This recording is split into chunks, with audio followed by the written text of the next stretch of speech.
Welcome to this edition of Learn at Work Live. We are excited Boom. to talk about cracking the culture code and telling you about some good, exciting stuff that we have going on. I am really excited, Glenn. You're not going to believe the representation that we have here today.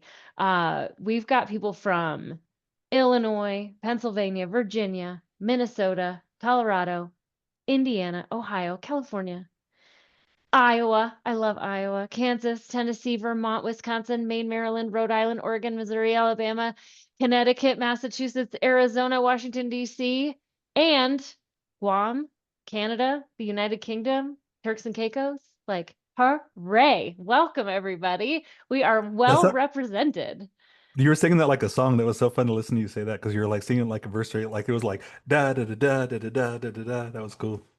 You know what it might be? My kids are obsessed with that new Eminem song called Rap God, where he like talks so fast I can't understand what he's saying. It's like blah, blah, blah, blah, blah, blah. So maybe I was trying to do some of that.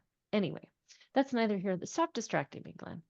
We're excited to be here today. For those of you who don't know us, welcome. We are representatives from the Alliance for Community and Justice Innovation, and our Glenn is a co-founder along with myself and Johanna Lael.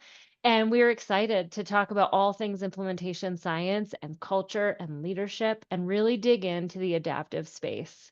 So, our role in this space, we see ourselves as people who can help you harness the science of implementation. And we do that with a really clear lens around developing exceptional leaders and nurturing thriving organizations. So, that's where we like to put our focus. We try to drive innovation, elevate voices, and achieve organizational excellence by using data and benchmarks, strategy and science, along with all of our real world experience. Collectively at ACJI, we have almost 100 years of experience doing this work in the field, in the trenches, at all levels within organizations. And we've created tools, concepts, and strategies to help you do the best work that you can. So we're excited to share some of this with you. Everything we do is aimed at creating better futures for people and communities and all the folks that we serve. So thank you for taking an hour out of your day on a Friday to be with us. Again, if you have any questions or need anything, please put your thoughts in the chat. I am super excited to welcome Glenn to the Learn at Work Live community. This is his first Learn at Work Live webinar with us. And that's because even though he's a really important piece of ACJI, a co-founder and a brain trust of all the things that we do, he's only been full-time with us since January. He had a big, important job that he couldn't step away from for a really long time. So we're excited to finally be able to talk to him whenever we want, as much as we want, and grab all of his brilliance as we do that. So I'm excited for him to share all of his knowledge and expertise with us today. So, Glenn, we're here to talk about culture. So, you've got 37 years of work in the government space. You are old as dirt for reals. I had to say that That because you made fun of says me the in my 59-year-old today. Yeah. Nothing wrong with 59, people. I Love it. know, but I'm just saying.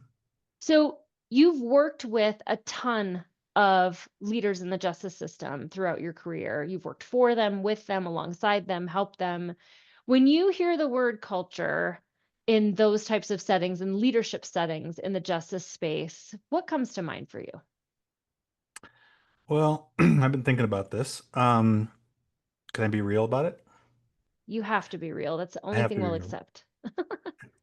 Here's the thing, is like if you look at an academic description of culture or whatever, you'll see something along the lines of shared values, beliefs, assumptions, norms, practices, and habits that tell people how to operate. Right? That's kind of the academic version of it. However, as you know, we grew up in the justice system in systems that are very hierarchical and siloed. And so I really struggle sometimes with this academic model of culture sometimes because it kind of promotes this idea of shared values and shared beliefs and shared assumptions and shared norms and shared practices and shared habits. But I think in hierarchical systems and in complicated systems and in siloed systems, things aren't necessarily shared. Sometimes you have different beliefs and assumptions and values and all those things at the top, middle, and the bottom. Then you have silos of like, say, community supervision versus institutional supervision. Then you have different silos. Sometimes those beliefs, values, and norms are not shared. They're in competition or they're divergent. And so it then begs the question, if culture is a shared thing of all that, then what is it really in hierarchical and siloed systems? So, I always think in metaphors. And I think of it like an operating system in the human body. Like our DNA is like our operating system, and it tells our cells how to behave, and it tells our cells how to adapt and how to react, and kind of gives us our boundaries in a way. Or like fish are in water, and fish don't often know that they're in water, but the health of the water determines the health of the fish, right? Or I think of it sometimes like soil in a garden or a farm. Like farmers and gardeners really got it figured out. They work on the soil, not just the seeds and the plants. And when I Mm, talk about seeds and plants, I think about that as like our programs, our practices, our change initiatives, those things like that. So what I have seen is that people sometimes focus so much on the seeds and the plants and neglect the soil, or they focus on feeding the fish but not cleaning the water, so to speak.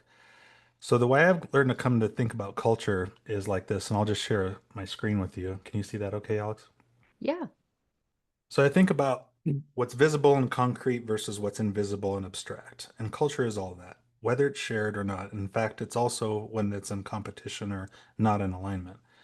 And so if you think of what's visible and concrete above the surface, those are things like our mission and our behaviors and our habits, our policies and our practices, our rules and our priorities, our jobs and our roles, a lot of these things that, in our leadership academy we call as technical. And those are part of culture. They're black and white, they're concrete, they're observable, they're changeable, all those kinds of things. I think the really driver for culture is really what's kind of beneath the surface at the subconscious level, and then even in the kind of cultural root level.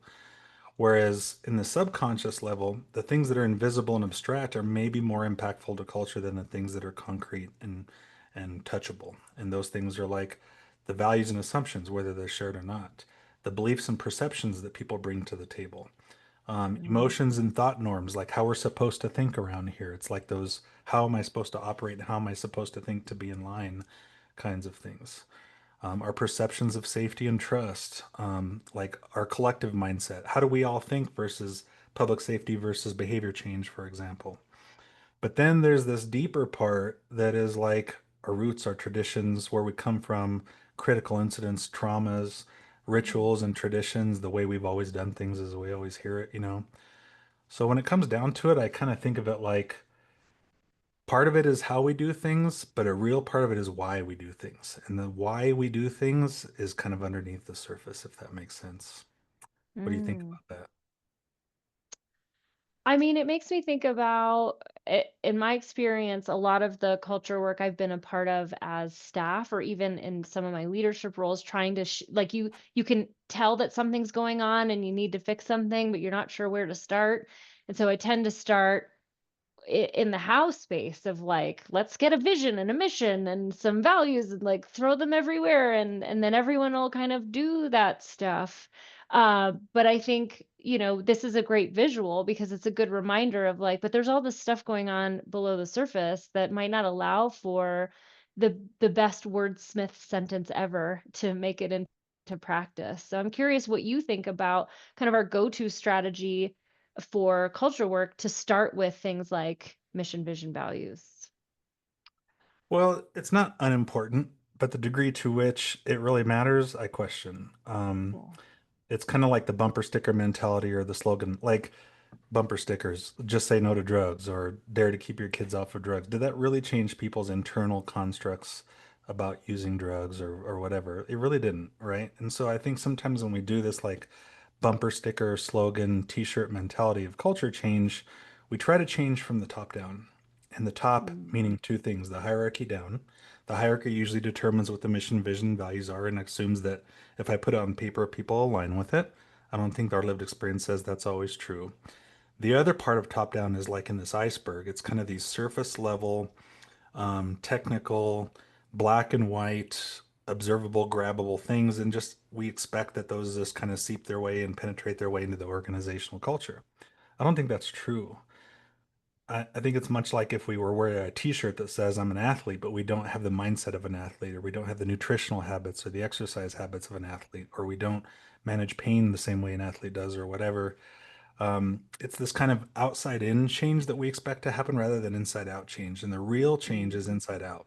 And if we talk an inside out, that means starting with like at the roots, reach questioning our rituals, questioning our traditions, questioning our assumptions, questioning our values, looking at a mirror and holding ourselves up as leaders and saying, you know what, we are a culture. People, leaders talk about culture all the time as if it's something different without holding a mirror and saying, I'm culture. Hmm. Well, and that can be true for all of us, right? We're all creating Yeah. culture all day long. Yeah. Yeah. So, what would you say are some of the culture related challenges that people working in this system face, but maybe don't always talk about? Mindset. Um, Mindset, assumptions, values, those kinds of things. I mean, and I've made this mistake before, Alex, and you know this because you were a victim of this and a learner from this. But I had the belief that if we change practices and habits and focus on outcomes and all this kind of stuff, the culture will follow. I later learned that the outcomes follow the culture, right? And so I had this perception because of the way that we're trained and educated or not, that because like in the EBP era, for example, and this isn't all about implementation, but in the EBP era, we were taught focus on the outcome. I wish we would have been taught focus on the mindset because the outcome Mm. follows the mindset. And so, like, how it is we say that the organization's perfectly aligned with the outcomes that you get, right? Instead of focusing on the outcome, we should focus on how we believe, what we think. And so the problems that I see are in mindset because those are hard to like capture and grab and things like that. So for example, some people focus only on problems. We call that depreciative mindset in our company, right? Rather Mhm. than being appreciatively minded, focusing on the ideal state and not clutching onto the problems of the past, but reaching for the things that we want to be someday. Mm. When we focus on problems all day long, it drains our energy, like physically, biochemically. But when we focus on the ideal state, it actually gives us energy. It's the difference between fighting for something and fighting against something, right? Mhm. So I think a lot of it is like where we choose to put our mind on, are we focusing every day long on problems or are we addressing problems but also reaching for the ideal state? So I think one category is appreciative versus depreciative mindset. The other I'd love thing, to just check in and see, how is this resonating for folks in the audience? What do you think would happen in your organization if more focus was put on mindset over outcomes? Do you see that playing out? And I'll keep track of the chat, Glenn, as you keep sharing with us, but I'm just curious how folks are resonating with this. So love it. Already seeing some stuff around kind of this work. So keep it going. What other things do you got? so I had to think about the difference between, and for those that have been through our academy, get this, the difference between technical problem solving and adaptive problem, or really technical thinking and adaptive thinking. So like Mm. technical thinking is the bumper sticker mentality of culture change, right? It's like, we'll just put some new words and everybody will just fall in line. Adaptive thinking is like, let's really understand what the degree to which people do or don't align with our ideal state, right? And Mm. too many times we have this technocratic thinking, this technocratic mindset over problems that aren't technical in nature. And instead of allowing ourselves to experiment and fail and learn and all this other kind of stuff, we go to the quick solutions, right? We go to our management tools. I feel like there's two buckets that we have of management tools, which are all the concrete stuff, rules, policies, disciplinary procedures, all that stuff. And then most of our problems are in the leadership domain, which are all in the abstract, Mm. mindset, beliefs, values, assumptions, norms, traumas, all those kinds of things. And so we need adaptive leaders to think adaptively in adaptive, complicated situations. And then technical thinking when we truly have those technical challenges. So I think our world would be better if we did a really good job of educating people on how to think adaptively, Mm. and that's scary to some people, I think, you know. Yeah. I mean, it is scary. And I think that one of the things that Johanna, the third founding member of ACJI, says often is she talks about the gap between intention and impact and how we tend to evaluate ourselves based on our intention. We intend to have good norms and good mindset and good values and be aligned with that and how we show up. But how we impact other people is how they evaluate us. And sometimes there's a gap there that we say we want some things and some things are important to us, but how we show up doesn't always fit with that. And that can create a lot of adaptive challenges, right? Like those really messy spaces where we have to have tough conversations and we have to, experiment and try things and get things wrong. And that can be incredibly scary. Well, yeah, and then as we drill into that, as you know, and one of our participants, Suzanne Brooks, has done some really, really good work in this. Um, I've seen that we all have these mindset traps, right? These mindset habits, black and white thinking, risk averse thinking, what we call the legacy clutch. This is my baby and this is the way it's got to be because I designed this and I started this or whatever. There's all these Mhm. like habits that we have in our minds that we get so used to and they become our like cognitive comfort zone. And those are usually fairly technocratic mindsets, you know? And so part of it is just understanding that the way that we think as leaders is limited and myopic, and realizing that we have to think a little bit differently in order to get different results. Mhm. And realizing that we have these, like, I mean, if we were working with clients in justice, we'd call them thinking errors or cognitive distortions or whatever. But as leaders, we're the ones that have those too because it's a human trait. It's not an offender trait. It's not a, it's a human trait that we all have thinking habits, you Yeah, know? such a good point. Thanks for sharing those things. Did you have another? Well, I think there's some, I mean, there's lots of stuff here, you know, growth mindset versus fixed mindset, right? Fixed mindset, the way we Mhm. always do things, growth mindset. I don't know how this is going to go. Let's figure it out, you know? Mhm. Fixed Which is also mindset, scary. super scary. Yeah. Fixed mindset. I did my best at something. You've already created a cap on how good you can be. Growth mindset. I'm still learning. I'm just going to figure this all out, right? Fixed mind. I was just the other day, I was in the academy talking to some people about perfectionism. And they were talking about how they went upward as a leader and how they used to be a perfectionist. And I said, do you think you were a better professional when you were a perfectionist or when you're a non-perfectionist? And they said, I'm better when I'm not perfect. Now, just imagine the irony of that. When you thought you were perfect as a perfectionist, you see yourself as not as advanced as when you're imperfect. So, like, Mhm. just imagine the irony of perfectionism making us think we've hit our reach, we've hit our cap, this is how we are, this is how we do things. Organizations do the same thing. And that's because as leaders and as people within organizations, we do it within ourselves as human beings. So to me, it's really about like really understanding mindsets. And then it gets down into this whole notion of trauma and pseudoscience and safety. I think at the core of culture are things like psychological safety, pseudoscience, trauma, well-being. I think those are really at the roots of culture. And that's where I see a lot of problems is that we don't talk about things like psychological safety and pseudoscience. We don't talk about trauma. We stigmatize trauma and then we nobilize martyrdom. And we need to do the opposite. We need to like Mhm. destigmatize trauma and denobilize martyrdom. That's how I think about it anyway. I don't know Yeah. how that hits you, you know? Well, I've learned so much from you as you've been digging into all this work and I want to talk about psychological safety because it is such an incredibly important part of cultural work. But first, I wonder if you could people might not know what you mean by pseudoscience. So can you explain what that is and then help us understand how it fits here? Everybody knows what pseudoscience is because we've all experienced it. It's this, I mean, generally speaking, it's when our surface behaviors don't really match our inner truth, our inner psychological truth. So imagine yourself as a meeting. Executive leader says, hey, everybody, we're doing XYZ, starting date certain, blah, blah, blah. What do you think? And everybody's like this.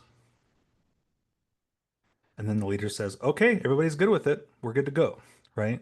Then the meeting after the meeting happens, or the side chats are going, or the DMs are going, and the texts are going, and the water cooler talk is going.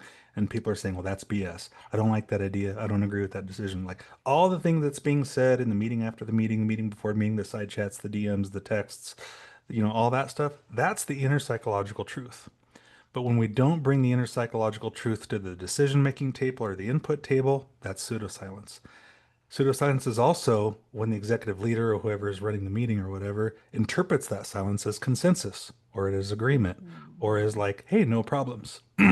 For example, concrete example, I was working in one of my big old jobs that you talked about, and I was meeting with a bunch of high level leaders, and the IT director said, okay, starting date certain, we're going to implement this new platform, and you can have technical assistance requests by going on and touching some buttons on the computer rather than calling a human being and asking for help. We're going to touch some buttons and it'll create a ticket and you can request help from our shop for your whatever, whatever. Everybody good with that? And the room was dead silent. I go back in the meeting after the meeting with the executive leadership team, and that person says to me, "Hey, that meeting went really well. All the chief probation officers thought that was really cool." I said, "Dude, that silence does not mean consensus. It does not mean agreement. It means there's a whole bunch of things going on right now that they're talking about it, but they're not talking to you. It's when we talk about people and not to people. It's when we talk about Mhm. something and not to the issue." So it's like that whole notion of not feeling safe to express ourselves, but feeling safe enough in other settings to express ourselves with people that we trust and align with. I'm seeing some of that play out in the chat. Stacy Fuller is saying, like, speak up and you're difficult, right? So that's what I'm hearing in the pseudo silence is like, I have something to say, but I'm not going to say it because I don't feel safe to be able to share my true, authentic opinion. And that really speaks to me around this space of psychological safety. So, can you talk about how psychological safety fits into culture work and how have you seen it or the lack of it get in the way of culture change? Well, yeah, I mean, let's break down pseudoscience into that fear stuff because I think, like what Stacy talked about, speak up and you're difficult. That's one version of what people fear, right? They fear being judged, you know? Mhm. Sometimes we fear retribution. Like if I say something, I'm going to get in Oh. trouble, or I'm going to be Mhm. perceived as being a no person, or I'm going to be perceived as being disloyal, or I'm going to, something like that. So there's like fear of consequences or reprisal or retribution. There's Mhm. fear of looking bad in front of your peers. Just a couple of weeks ago, I was in a meeting with a bunch of leaders, and there was a person who's usually pretty outspoken talking about why he doesn't speak at meetings. And he said, "You're all a bunch of smart people. You know your jobs really well. I feel like if I say something, I'm gonna look dumb in front of my peers." He wasn't even fearing like upper management, looking bad in front of upper management. He was looking for bad in front of his peers or looking stupid or whatever he said. Yeah. I think the other things that I think about what they fear is like um, just conflict. I just want this meeting to be over. I want to get through it. I don't like conflict in the workplace, so I just fear disrupting the status quo. So it comes down to like a lot of these sources of fear and not having the courage to like be our authentic selves. This is what psychological safety is showing up as your true authentic self, learning the way you need to learn and thinking the way you need to think and being willing to be wrong, like embracing failure Mm. and all those things that we teach, right? Feeling like you matter so much that you contribute to the larger mission of the organization of your kind of underneath sacred purpose. Like if we're not feeling like we're meeting our inner sacred truth and our inner sacred purpose and that we're not contributing to the organizational goals and purpose, we're going to STFU. We're going to be quiet, right? And so it's psychological safety is like being able to challenge status quo and saying what needs to be said, addressing the elephant in the room. It also means being able to elevate other people and speaking other people's voices when they're unheard. So if I know that like Suzanne or Sarah or Alex is thinking something and I know her well enough as a person, I might amplify his or her voice because that person's not willing to say it, but I'm willing to say it for that person. Or maybe that person says a little bit and then I amplify that voice by elaborating on it and things like that. So I see psychological safety and pseudoscience as opposites. And the way that I like to think about it is we have to disrupt pseudoscience. That's not going to give us psychological safety. It just disrupts it. There's some strategies to do that. And then we have to build psychological safety. So we Mhm. disrupt the problem, challenge it, name it, call it out. There's some structural things we can do, and then build psychological safety, which is the long game. That's the adaptive challenge is building psychological safety. Disrupting pseudoscience is the technical strategy, which works for a while to loosen up people's minds, but then we have to build psychological safety and well-being on top of that to use Mhm. appreciative inquiry and appreciative mindset to get out of that. You see where I'm going with that? I do see where you're going, and it just feels, it makes me think about this body of work that's so abstract and squishy as as we're being evaluated on things like outcomes, as you mentioned before, right? Where do you find space for this abstract work that's so important and so critical. So it makes me think about the three gaps that we've talked about, right? Like we've been working for 60 plus years trying to bridge the science to service gap and bring what we know works into practice, and that's been challenging, which is why implementation science became such a big deal and is so interesting, where there's this implementation gap around, how we put things into practice versus any given what. And then we talk about a third gap at ACJI, which is that leadership and culture gap that exists where we don't necessarily have the leadership tools and we are not working on culture enough. We are working on that science to service gap. We haven't even gotten to implementation science sometimes. And then we've got this leadership and culture gap that we have to be working on. And it's almost like, well, and you're talking about this fourth gap, we're thinking about this deeper gap around psychological safety and organizational trauma. And so I'm just wondering, like, can you explain that gap and how it all fits in and why this work is so important? Well, I mean, I want to do this poll here in a second. So for those of you that are on the call, be ready to do a poll here because I want to see your thoughts on this about psychological safety. Try changing culture with pseudoscience. Imagine trying to change culture when people aren't willing to talk about culture. Mm, Try changing culture or leadership or implementation science when people are quiet, when their inner psychological truth does not match the surface behavior, right? There's two things that cause that, I think. One is organizational trauma, and we can talk about that if you want. If people are morally injured, psychologically injured, like injured in their heart and their mind to clinical levels, why would they talk about culture? Why would mm, they, and even if we say it's safe to do it, it's a safe place, that's like the bumper sticker mentality, right? Let's say, let's talk about culture. What's the culture we all want to be, everybody? What's stopping us from getting to this audacious mission statement? And people are not willing to talk about it. We can't even get to the culture gap. So we got to go deeper. And we have to okay. ask, what happened to you? What happened to Mm. us? You know what I mean? Because if people How aren't did we willing to get build it, here? how did we get here? Yeah. And so it's hard to even like deal with culture change if we don't address these underlying issues of people not feeling safe to talk or not feeling Yeah. safe at all. You know what I mean? Hmm. Um, and I wonder among our participants if they've experienced that, and so I'd like to, Diane, if you're ready for this poll, I want to, I've got it. I can oh, you launch got it. it? You Okay. ready for it? Yeah. Okay. So for those that are on the call, just want you to answer this poll. We just want to know, imagine a typical meeting, of all levels of staff or whatever engaged in this meeting. How often do people in your organization withhold their thoughts or concerns or questions, even when they believe that speaking up will benefit the organization? We just want you to kind of engage in the poll a little bit and give us an idea. This will help us check our assumptions. Maybe nationally we don't have a pseudo silence problem. Maybe we do. I'm not sure. So we just encourage you all to answer this poll because I don't think, Alex, that our problems are that unique.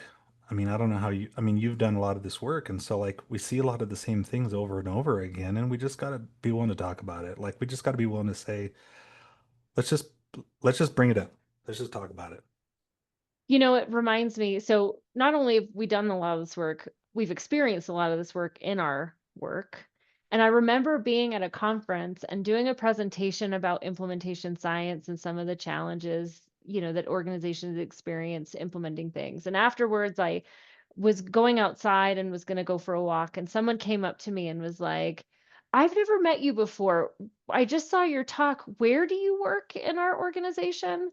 And I was like, "What do you mean?" They're like, "Well, I work for such and such, and you were talking about us, right?" And I was like, "No, this is happening everywhere." And so and since that happened, I think maybe 6 or 7 times the same experience, like, "So which department are you in?" I'm like, "I don't work for you. I'm sorry. This is just happening everywhere." And so I do feel like we see this a lot. So let me share some of these poll results.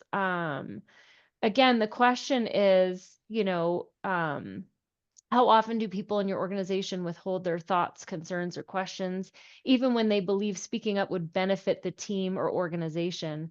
So let's take a look at these results. I'm going to share them with everyone so you can see. We've got about 4% of people saying, Almost never. We speak up freely. Silence is rare, not driven by fear. Then we're looking at 10% saying most people feel safe to speak up, though some still hold back.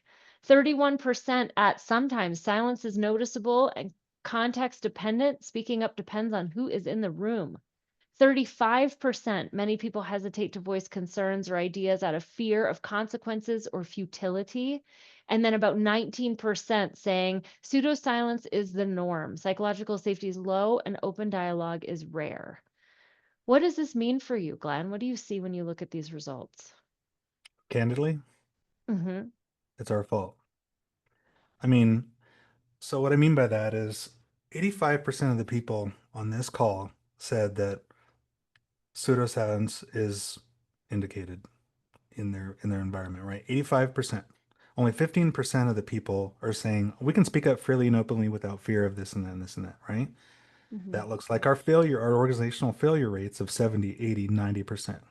And then Mm. downstream from that, if we're failing at change initiatives 70% at a minimum, it's really like 85 to 90% in the implementation research.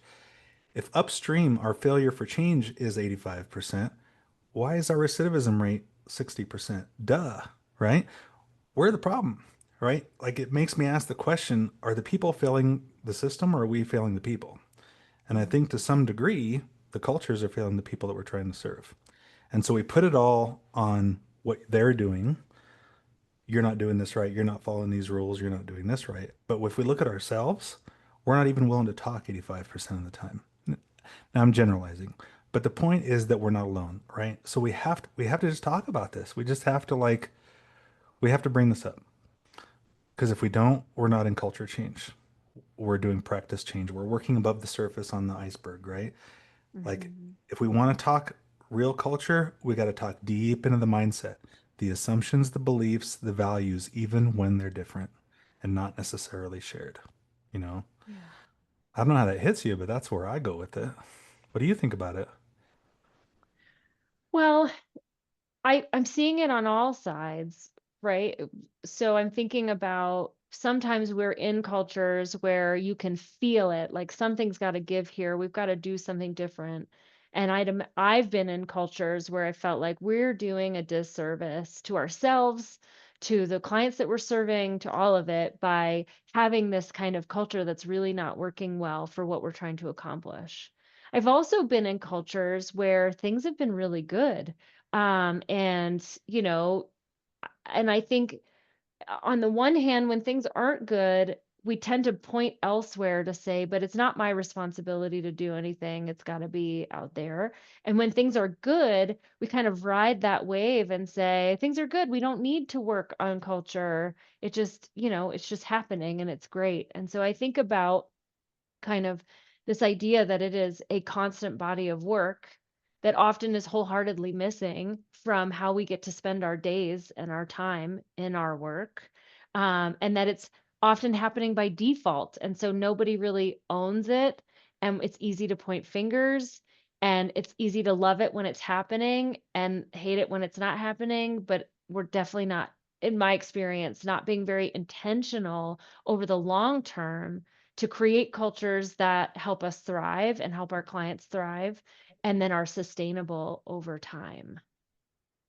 Well, yeah, when we're depleting ourselves at work, right? You think about that. Like change, we've talked about this, like change is loss, and we deal with a lot of change. We go home depleted and all that kind of stuff. Like I think about what are our people thinking about on Sunday nights at 7:30 and Friday nights at 7:30? It used to be when we were in line level positions or even first level supervisor positions, we would focus on tasks. Like I got to do this. I got my to-do list on Sunday night. I got Friday. I forgot to do this. I got to do that. Like it was usually on tasks, right? Mhm. But as leaders and as we've kind of aged into the system, I think what's worrying on is like, are people okay? Is the shoe going to drop tomorrow? Am I going to look bad in front of people? Is something really bad going to happen? Like whatever we're thinking of on Sunday and Sunday nights at 7:30 and Friday nights if it's not our task list, it's usually something deeper and that gets to like our traumas, our health, our safety. What ifing the worst case scenario happens, we're Mhm. creating this image in our brain of the thing that we don't want to happen. And that's a sign to us. That's a symptom and that's a sign for us that we have to be okay inside. And for us to be okay inside, we have to build a network of support around us, and that network of support is our culture. You know, Mm. does that make like our operating system, our soil, our water, our the air that we breathe? Like we have to let that replenish us rather than deplete us. Because a lot of us, Mhm. 38 years in, we get to these point of our careers where we just don't have any more. And then you all know those leaders that are on the job working for their retirement. They're depleted. They're not doing anything. They're just kind of coasting, right? Mhm. That doesn't help. And so Right. we got to disrupt that. Well, and you talk about how there's kind of different sources of tension that contribute to this. Can you share with us your thoughts about where some of these pressures are coming from?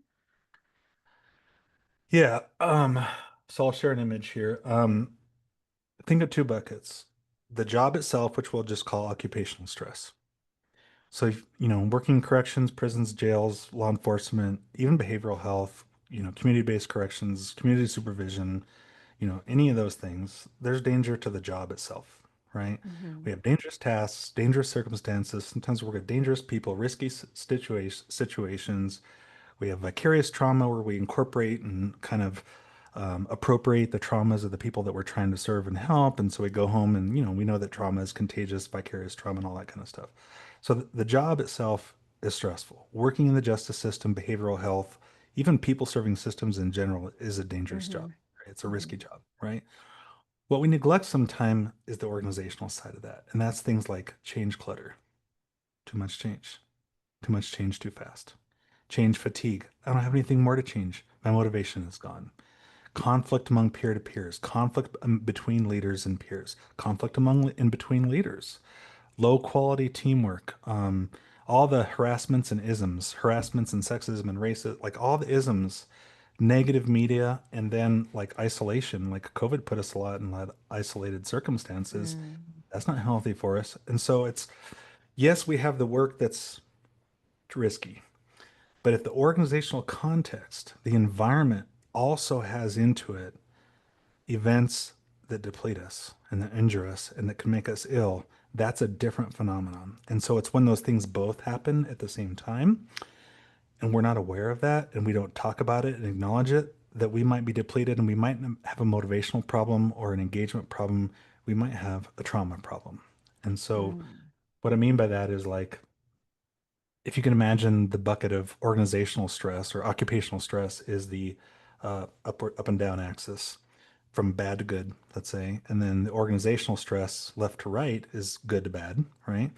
Look in the green and green area. Like we'd all like to work in a safe job in safe circumstances. That makes sense, right? That's not our reality, Hmm. right? And so I think what we deal with a lot of times is the upper right hand quadrant when we have risky work and dangerous work, but in really chaotic circumstances that lead to illness and injury or kind of depletions of our organizational and personal well being. Now, what's real, I think, is if we can have risky work in safe contexts, right? Because sometimes Hmm. our work is not going to be risky, and we have all these policies and procedures to manage the risks of doing home visits and cell extractions and all the things. We can normalize those with policies and procedures and rules and all these technical things. What's harder to normalize is the organizational elements of dealing with the change clutter, the change fatigue, the isms, the conflict, all these kind of psychological safety issues, all those kinds of things that we can change, that we have to change so that the work itself, the risky work, is in a better context. Because when we Mm. operate in the top right hand quadrant, we become depleted, we become injured, we become ill, and then we're not going to speak at meetings and we're going to have pseudo silence. We're not going to be engaged. And we all know that our trauma is contagious, right? Collective disturbance, right? Mm. You see So where I'm going true. with that? So, is this possible? Can we do this? Can culture change? Yeah. Here's the thing. We go around the country, and you know this, right?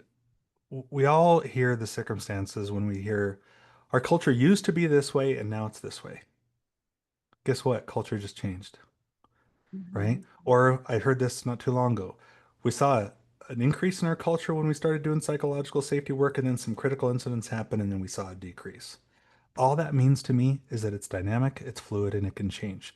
We have to put in the work to let it change. We can't let ourselves become its victim because if we do, we're done, you know? And so Yeah. we have to take agency over it. We have to take, like, that's what we always say of working on the culture versus in it. We could choose to work in the culture, in the organization, or we could step Hmm. up and choose to work on the culture. And if we choose to step up and work on the culture, we have to have skills, talents, and abilities to do that. And sadly, I don't think we're always trained to do that stuff. Yeah, that's true. Which is why you've spent the last long, long while working on this Culture Academy. So, can you talk to us about what that's really about and what makes it different from some of the other stuff that we do? Well, I don't know of who's teaching us culture in the justice system, generally speaking. I don't know. I mean, I didn't get taught any of that stuff. I I want to didn't. do a poll. I want to do a poll in a little bit to like test the waters on that a little bit and see what other people's lived experience is because I don't know everybody's lived experience. But like the Culture Academy is different because it exists, and I don't know that there's anything like it anywhere else. Um, and it's all based in the real world stuff. You know how we are at ACJI. Like we infuse science in the real freaking world, and the real world freaking matters, you know? And so it's all based in our lived experiences. So it's basically 10 weeks of learning. It's much like our leadership academy where half the learning's outside the class on your own time, and then half the learning we apply in groups so that we can have thought partnership and group work to really learn from it's co-elevation, like elevating with other people. Hmm. So basically, the way that the Culture Academy will work is the first 2 weeks, and I could show this to you in a little bit. First 2 weeks, we do an assessment in the real world. So we're going to assess the culture for the first 2 weeks. Next 6 weeks, learn, go deep into these mindsets: appreciative mindset, adaptive mindset, infinite mindset, growth mindset, all these kinds of things, and start diagnosing where are our opportunities for growth? Like, what's our real issue here? We'll go deep into psychological safety. We'll go into organizational trauma that I just talked about. Like, we got to go there. We got to name it. We got to call it. We got to go there. And then the last couple of weeks, we start building strategies to just not just disrupt that, but then build from it. And what we're going to build is organizational well-being, psychological safety, appreciative mindset, adaptive mindset, all these other kind of mindset strategies that we have, and start building a real world plan to change culture. It's not just a culture academy, it's a culture change academy. And I think those are two different things. It's one thing to understand culture, it's another thing to like step up and say, how do we change it? So we want to change it. I love that. And I know that you have some stuff to share with us about it. Do you want to do the poll first? Yeah. What I'm curious about this because I don't want to be operating off of false assumptions. So I really need our participants to weigh in on this. So let's launch the poll. And Okay. what I'm wondering about is how many of us really are educated about this, like in our histories, and let's just be real about it. Um, which of these options best describes your level of formal education or training in organizational development and culture?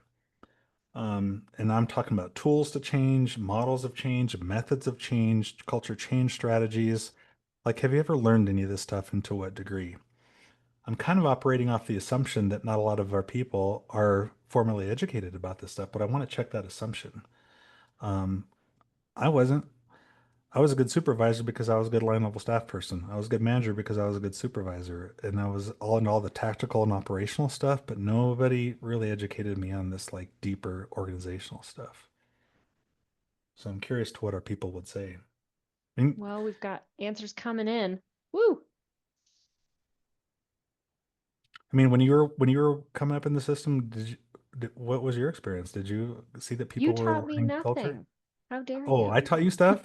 No, I said you taught me nothing. I know. That's what I'm saying. I was part of the problem, right? I know.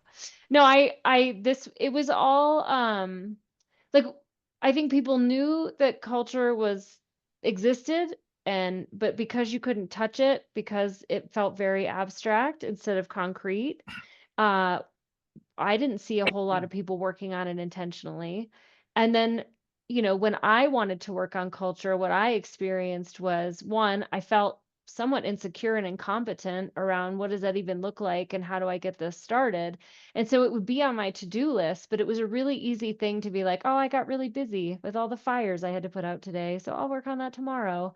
And so it was just something that was like always on my mind, always feeling like I needed to do something, and not necessarily for a long period of time, not necessarily something that I knew how to do anything about, or that rose to the top of getting anything done.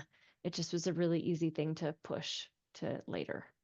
So let me show you the results here, Glenn. I don't know if you'll be surprised or not. So we've got about 20% of our folks saying, I've had no formal training or education around culture. 32% saying, I've seen some stuff, gone to some webinars and things, but don't have any structured training. About 38% saying I've got some basic structured training and understand core concepts. 8% saying I've had substantial formal education or certifications or tools around addressing culture. And 2% saying I possess in-depth training and regularly lead or advise culture change initiatives. So what do you think about those results? I always think provocatively, so I'll share my provocative interpretation of this. Half have a little bit, and half have pretty much nothing, you know. And then think about what percent of our problems live in culture, leadership, trauma, psychological safety. Probably more than half, right? Yeah, way more than half. And so if 10% of us have advanced and expert training and 80% of our problems are in that space, you see the gap, Hmm. right? You see Hmm. the gap of 80% of our problems are in this squishy adaptive space below the iceberg or below the surface of the iceberg, below the water, all this abstract adaptive stuff. 80% of our problems are there. Only 10% of our people have expertise in that, right? Hmm. And then we go to back to what we talked about. 70%, 80% have psychological safety and pseudoscience issues. 85% failure rates of implementation of change initiatives, and the downstream 60% recidivism rates that have been holding true for 15 years. Like, we got to go way upstream, Alex, and down into the hearts and souls of our organization, which is culture and trauma and Hmm. psychological safety. That's where we got to work. That's the work. It's not about revising the terms and conditions in probation. It's not about changing the words on the case plan.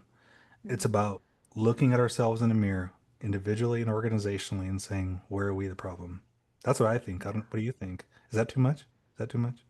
I don't think it's too much at all. I think that's why we describe it as a fourth gap, that it's this area where I think most people know it needs to be worked on, especially when you're in an organization where you can feel it.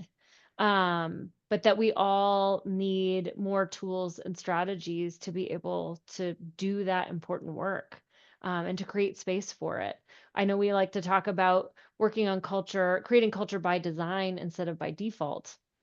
And I think what you're speaking to is like not just surface level culture, even, that there's this idea where you can do a few things to try to shift your culture. You're talking about deep culture work, and really shifting those mindsets, as you talked about, and stepping into that adaptive space and really trying to figure out how to create psychological safety, so that people can work on the things that are really important for the organization so they can best serve clients.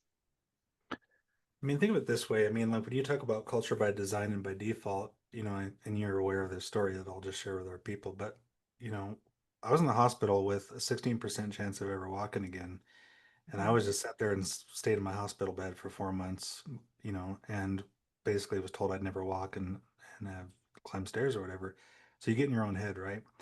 And I realized that by just sitting there, my muscles were atrophying, and I knew I was going to get out of the hospital in pretty bad shape. And so I had to do all the little things to keep my muscles from atrophying so that I could even disrupt the chance of ever walking again, right? And it's an interesting metaphor for me for organizational work because when we ignore something, culture, trauma, psychological safety, pseudoscience, mindset, when we ignore it, it usually devolves. But if we pay attention to it, and if we have strategies and we're willing to experiment and work in imposter syndrome, one of our participants said, you're basically talking about imposter syndrome. I'm saying, yeah, be an imposter. Be an imposter and work on culture. Because if you're not, it's devolving anyway. And so the only way for us to let it evolve is to step into it, is to Hmm. step into it and experiment and figure this out.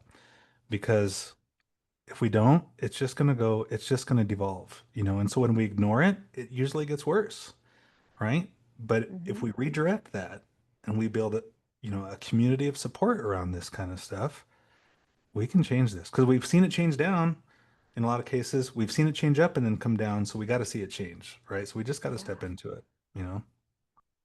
I mean, it really speaks to that culture change is possible in all directions, Yeah. big and meaningful in where we want it, and not so helpful, but also big or small in unhelpful directions. So it's interesting. Um, I love that. So, Glenn, we only have a few minutes left, and I know we want to share a number of things. I'd love for you to talk about kind of show folks what working on culture can look like through your model for the academy, and then maybe tell us about one small shift that you think anyone would be able to make if they wanted to take this and say, I am culture. I want to work on culture. What's something that people can walk away with to start doing that? Well, the graphic that I'll have on the screen just talks about the 10 weeks of the Culture Academy. I talked about this a little bit earlier. 2 weeks of assessment. We'll spend 2 weeks really diagnosing two things, the culture that you are and the culture that you want to be. So we're going to talk about the ideal state, talk about the problem state, talk about the ideal state. We're going to look at it again. Weeks 3 through 7 get deep into the mindset stuff. Multimodal change, which is like changing culture and changing attitudes, getting Hmm. deeper into the adaptive mindset and talking about our mindset traps and kind of diagnosing ourselves as leaders, where we're on mindset traps, where we see it around us, naming it, you can tame it, all this stuff. Getting into the appreciative mindset and shifting our focus from problem focus to ideal state focus, getting deep into psychological safety and trauma. And then we're going to be like, whew, we got a lot of work to do. Now what? And then in weeks 8 through 10, start building appreciative strategies using appreciative inquiry and positive psychology. This whole thing is built on the framework of positive psychology and appreciative inquiry, which are really the only evidence-based methods to really change culture in a growth way rather than a problem-solving way. So we're going to use some organizational techniques to build ourselves to disrupt the problem state and then build into the ideal state. And that's a Hmm. cycle. It's like the PDFSA cycle that we talk about in the academy. Plan, do, fail, study, act. Plan, do, fail, study, act. So the ID Hmm. cycle is exactly that. It's make a plan, do some stuff, find out where we're failing, study where we failed, act on it, keep it going. Right. So it's that. And then the 10th week, it's kind of this message of where do we start? And where we start is really in our control. It's really in our best focus of control. And that is, you ask for one thing, I'm going to give you two. We get a team together and start talking about culture. We Hmm. just start talking about the culture that we want to be and just get a group of thought leaders around to start saying, okay, we're going to talk culture. Let's talk about it. Just talking Hmm. about it in and of itself is an intervention. So I used to do culture hangs at my last job where once about every month I would just invite anybody and everybody, no agenda, no nothing, no frameworks, no tools, just talking about culture. And the engagement of that was really high because we got people owning culture. And then when people own culture, when people say, I have a footprint on culture, I have ownership, I have agency in culture, then we can do something with it. So the step one, start talking about it. Get a team, start talking about it. I'm sending into for our participants a tool that you can do to do this. We'll put a link in the chat. Diana, hopefully you can help us with that, or Sarah, if you can help us with that.